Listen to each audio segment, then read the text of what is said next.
رات کو سونے سے پہلے کون سے کام کرنا لازمی ہے؟ سونے سے پہلے سب سے پہلے وضو کریں، پھر بستر کی طرف آ کر بستر کو اچھی طرح جاڑ لیں۔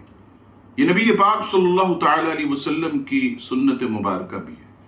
پھر بستر پر پہنچ کر سونے کی دعا یہ پڑھیں، پھر اللہ تبارک و تعالی کی بارگاہ میں دن بھر کے گناہوں کو یاد کر کے سچی پکی توبہ کریں، کیونکہ کیا معلوم کہ ہم صبح اٹھیں یا نہ اٹھیں۔ پھر اس کے بعد تسبیح فاطمہ، جس کے بارے میں فرمایا گیا کہ رات کو کوئی شخص تسبیح فاطمہ 33 مرتبہ سبحان اللہ، 33 مرتبہ الحمدللہ اور 34 مرتبہ اللہ اکبر پڑھے تو صبح انشاءاللہ حشاش بشاش اٹھے گا۔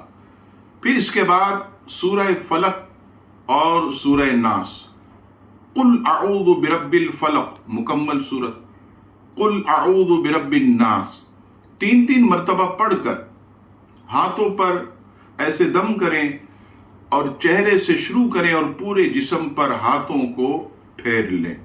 پھر اس کے بعد آیت الکرسی پڑھ کر سو جائیں۔